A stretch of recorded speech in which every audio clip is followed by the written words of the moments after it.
Yo! So, I finished the fast, and I finished the fast yesterday. And then you know what I did?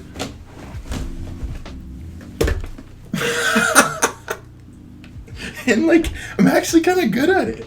It's weird. Astral projection has actually helped a ton because you put so much awareness into your astral body when you're learning that you have to get really subtle. You have to feel the subtle vibrations. So you become very aware of the subtle things within your body.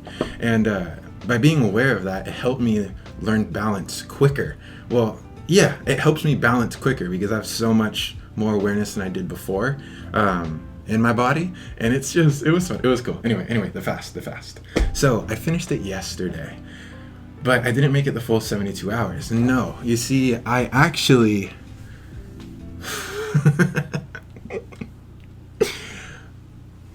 I ate a muffin top.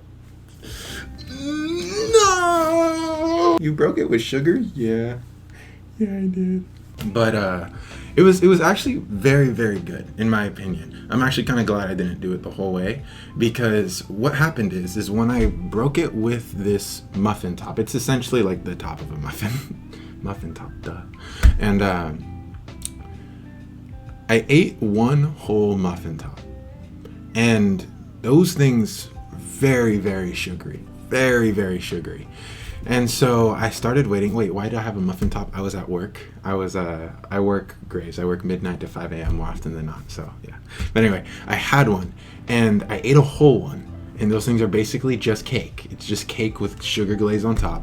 And I felt okay. And I was like, kind of want another one. So I ate another one, and as I'm going, my heart's just...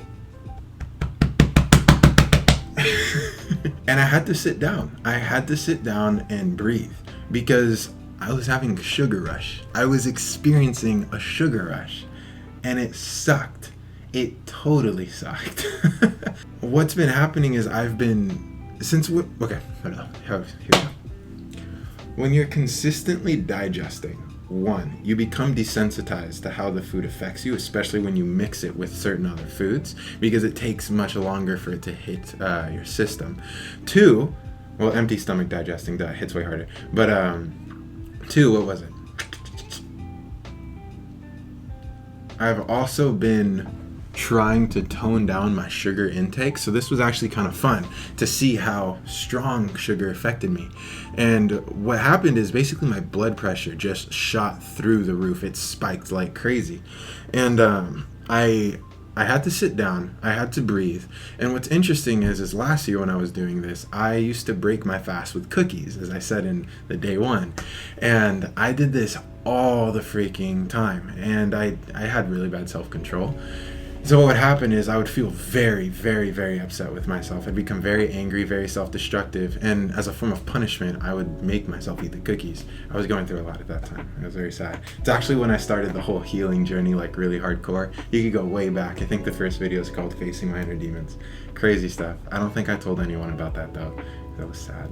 But yeah, so I used to do that to myself all the time.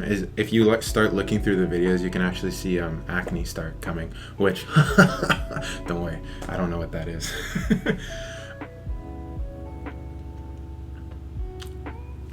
So this time through, I breathed, I just started inhaling deeply and exhaling deeply, because in the day one of the fast, I found out that I could start breathing through these urges, that my inhale and my exhale, if I stayed calm enough and not let these thoughts build an emotional response out of me, because what happens is by having this rhythmic breathing, it keeps me very grounded in the moment, and I'm more of an observer of my thoughts. So by being able to do this and not letting any thought get an emotional reaction out of me, I can break through any urge. And what happens when you get an emotional response with it is you actually take your focus away from your breath and the rhythm and the steadiness of it. And so you just start thinking about food, and your breath starts becoming more shallow. If you become stressed, you actually your breath becomes even more shallow. Sometimes you hold it. And what's funny is when you talk with people, if you're nervous, you'll actually tense up certain parts of your body, especially if you're not expressing yourself genuinely. It's very rigid, very flowy. You'll laugh. You'll keep your face tensed up, and it all messes with your breath, which makes it so much easier to fall into your thoughts, to fall into these urges, because you don't have a strong anchor, which is your breath. So I did that, grounded myself, worked through this past trauma. Later on in the day, I bought a watermelon. It was okay. You know, it was fine. It wasn't overwhelming. Watermelon is like 94% water. So that's pretty good. And then, later on in the day, I had a cookie. And a cookie is like the equivalent of...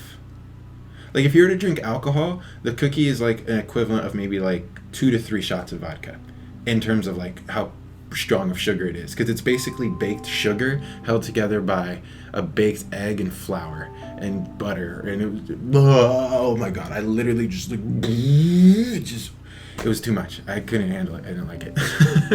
And then I went home and waited a while, and then I got kind of curious about how my fruits would affect me, because I was pretty much fruitarian. I ate mangoes, apples, blueberries, blackberries, grapefruit. I basically just ate only fruit all the time. Very sugary fruits too. And so I had 2 mangoes, 2 apples, a decent amount of blackberries and blueberries. And now you're thinking like, JC, you're overdoing it. Like, of course it's not gonna feel good. But I did this on purpose, because this is some like similar to how I ate. So I wanted to feel really how it was affecting me, because at a certain point I was just getting this really, really strong brain fog, and it wasn't going away. And I thought it was a certain factors, so I let go of those things, and it was still mildly there. Well, I found out it was actually this insane fructose sugar rush, because I couldn't go to sleep for my life. In fact, I ended up laying in bed at like 4:30 a.m. It was like 4:40 a.m. and just laying down and having to just breathe deeply, like keep myself in that grounded state, and trying to lower my blood pressure, because it was just too much. It was too high. There was so much tension within my body. Sugar makes me feel dumb. It literally makes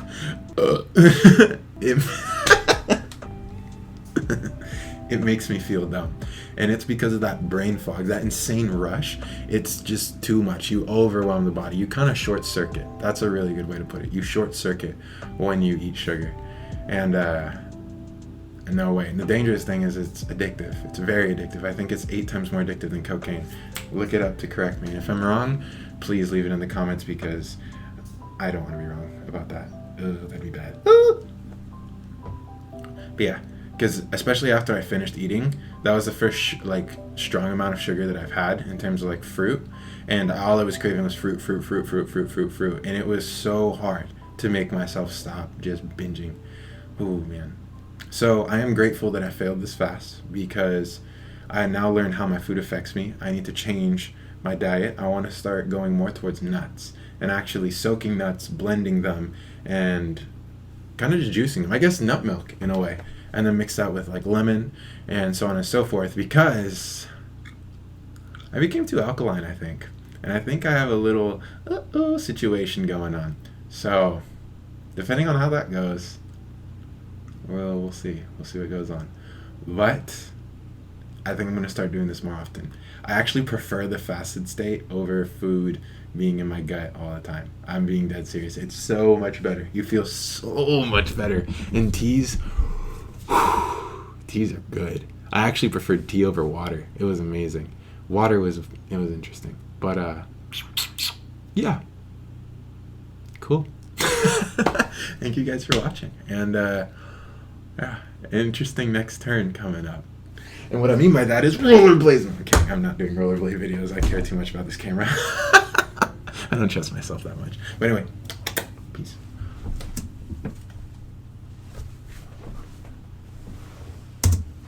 Stop.